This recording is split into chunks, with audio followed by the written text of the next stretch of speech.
Hola, hola queridos amigos, bienvenidos sean ustedes al comentario de la escuela sabática para esta semana. El estudio está enmarcado en Isaías capítulo 7 y hablaremos del rey Acaz, nieto del rey Usías. Hay muchas cosas que vamos a aprender en esta semana, entre las más importantes hablaremos de la profecía mesiánica, Dios con nosotros a través de Emmanuel. Así que quédate en este video y hasta el final porque hay muchas cosas que vas a aprender. Toma lapicero, toma tu lección, toma tu Biblia, que aquí empezamos.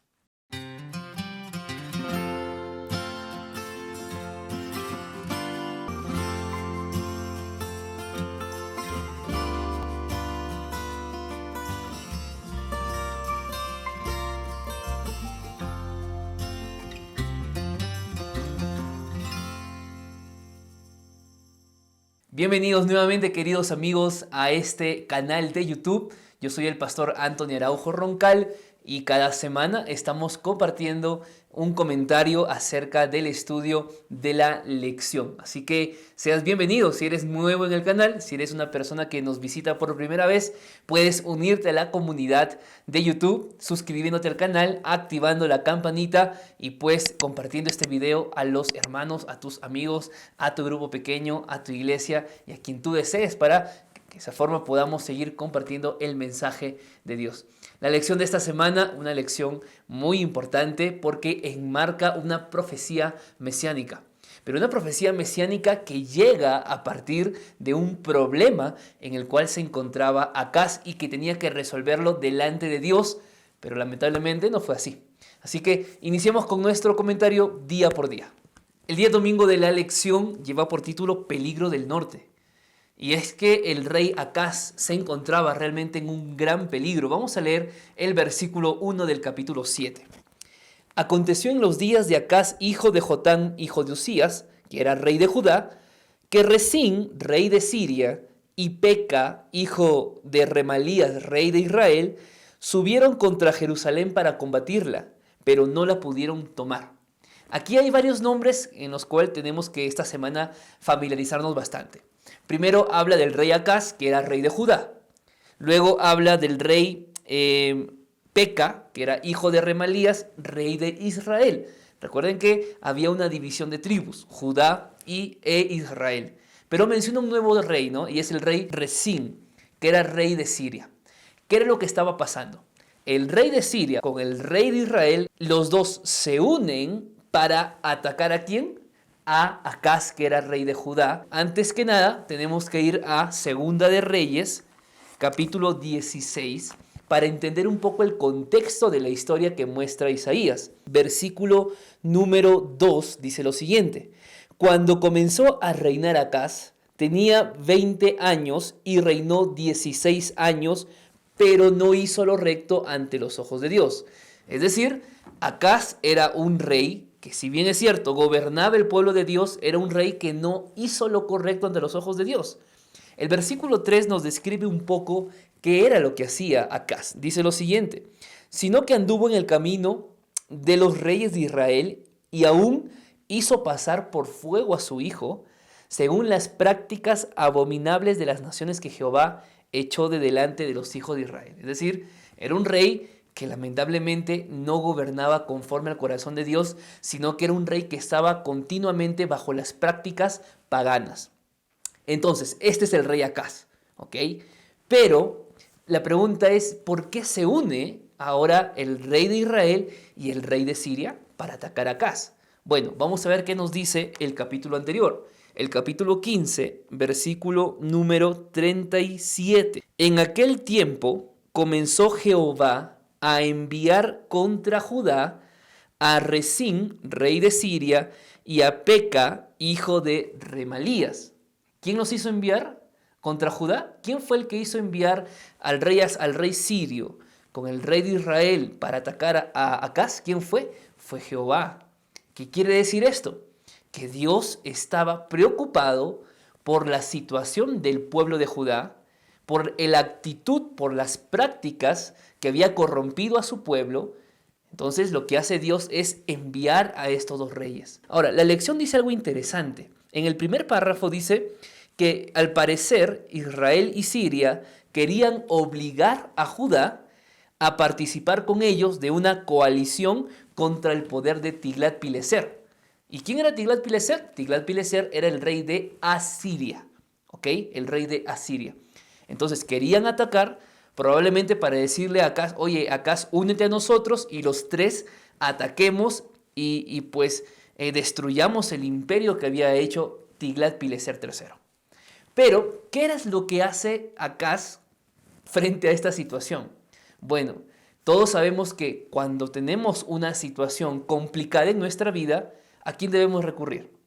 Debemos recurrir a Dios en primer lugar. Pero ¿sabes qué fue lo que hizo Acaz cuando tuvo la noticia de que iba a ser atacado por estos dos imperios? Bueno, él va y busca a otro enemigo para que lo ayude. Y me estoy refiriendo al rey Tiglat-Pileser. Es decir, va con el rey que es más fuerte a fin de que los otros dos reyes no lo atacaran. Vamos a ver qué nos dice la palabra de Dios en 2 de Reyes 16, versículo 7 en adelante. Dice lo siguiente. Entonces Acaz envió embajadores a Tiglat-Pileser, rey de Siria, y le dijo, yo soy tu siervo y tu hijo. Interesante.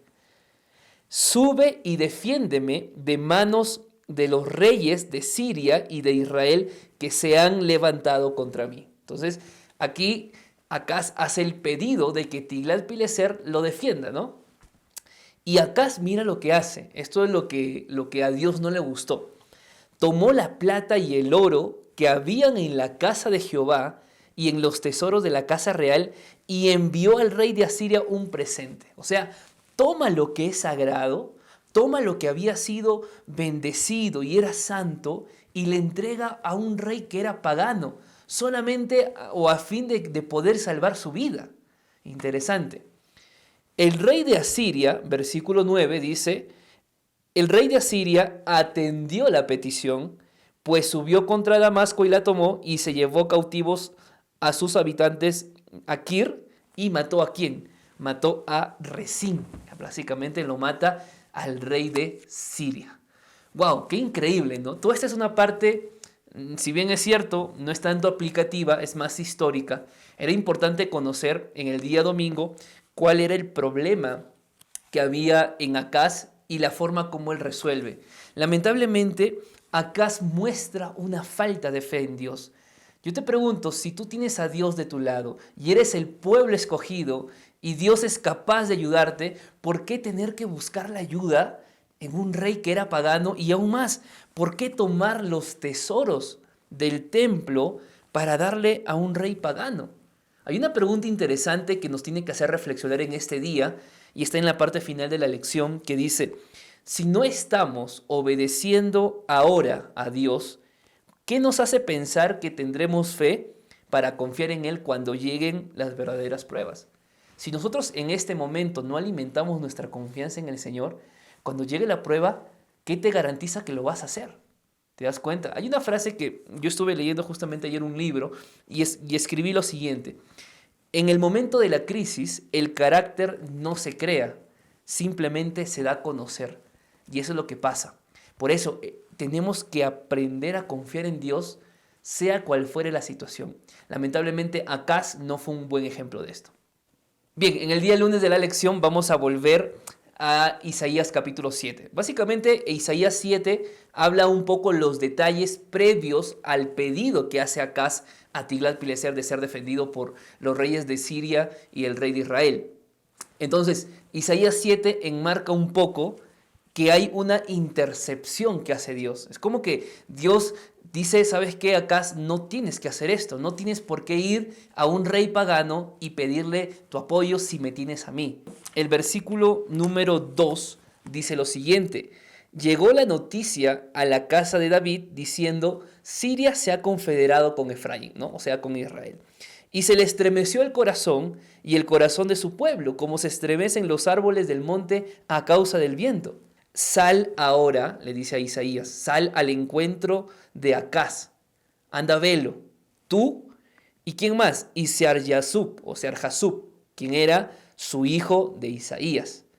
Y vayan al extremo del acueducto del estanque de arriba, en el camino de la heredad del lavador.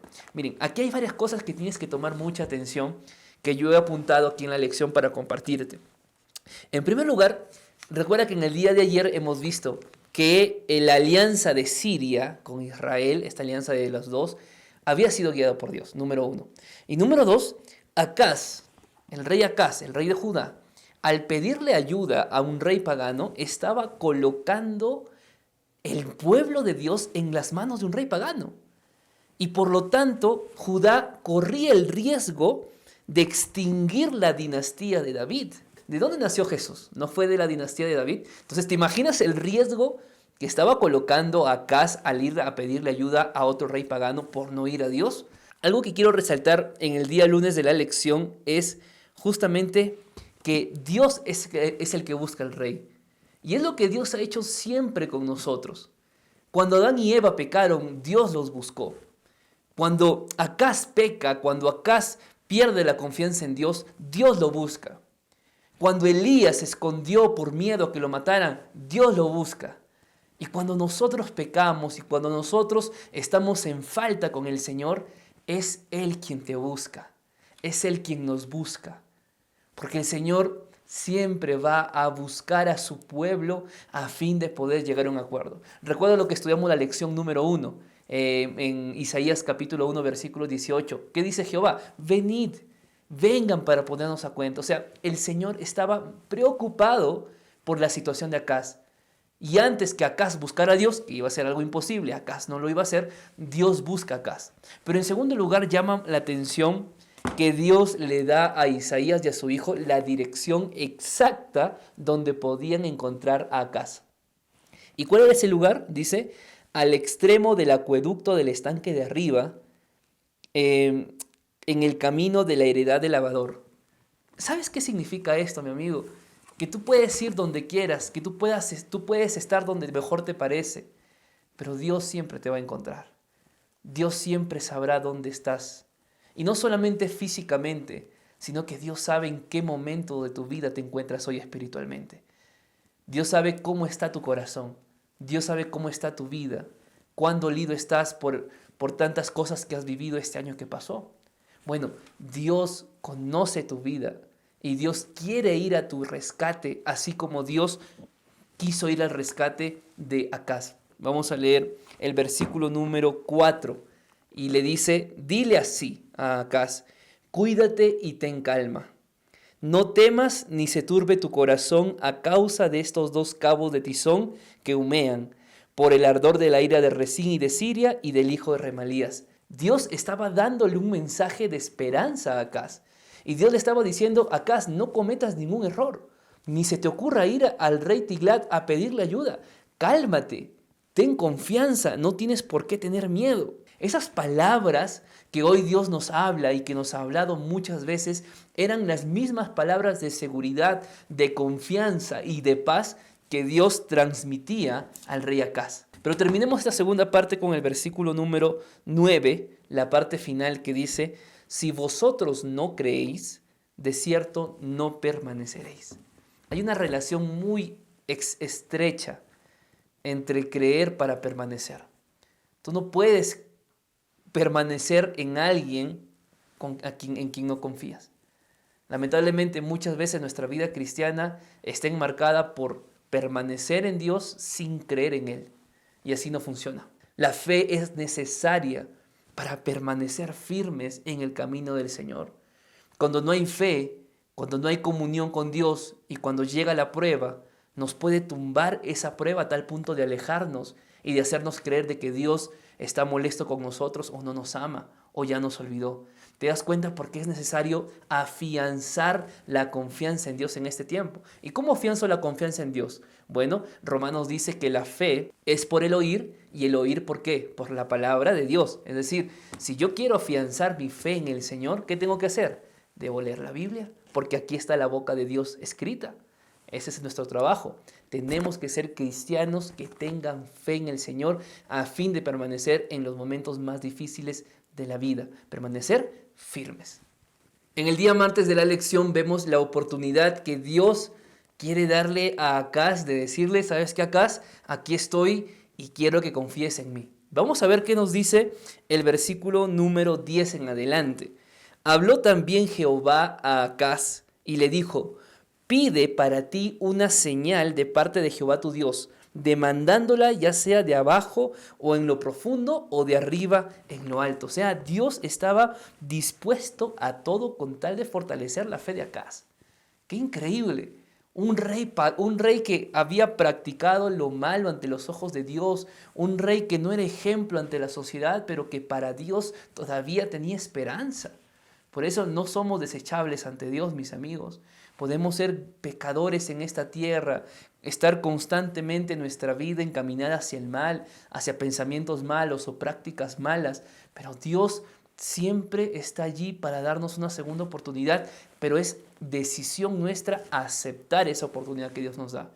Acaz no aceptó esta oportunidad que Dios le dio, es increíble. Seguía prefiriendo confiar en un en un rey pagano a confiar en el Rey de Reyes. Vamos a ver la respuesta que hace Acaz en el versículo 12. Y respondiendo Acaz dijo: no pediré ni tentaré a Jehová. Qué terrible, qué triste, teniendo la oportunidad de que Dios mismo le diga: ¿sabes qué, Acaz? Estoy dispuesto a cualquier cosa, pídeme lo que quieras, yo quiero que confíes en mí. Acaz lamentablemente estaba decidido a confiar en Tiglat-Pileser, y la respuesta de Dios no tardó. El versículo 13 dice: dijo entonces Isaías: oíd ahora, casa de David, o sea, Judá. No os basta con ser molestos a los hombres, sino que también lo seáis a mi Dios. Acá hay algo interesante que tenemos que resaltar. Mientras que en el versículo número 11, Isaías, a través de Jehová, le dice a Acaz: pide para ti señal de parte de Jehová tu Dios. O sea, en el versículo 11, Isaías muestra que Jehová seguía siendo el Dios de Acaz. Y le dice: pídele algo a Jehová tu Dios. Pero en el versículo 13, Isaías cambia el lenguaje y dice: no os basta con ser molestos a los hombres, sino que también ahora lo seáis a mi Dios. O sea, ya en el versículo 13, lamentablemente, Jehová ya no era más el Dios de Acaz, sino era solamente el Dios de Isaías. ¿Por qué? Porque cuando Acaz rechazó el ofrecimiento divino, al mismo tiempo Acaz rechazó a Jehová como su Dios.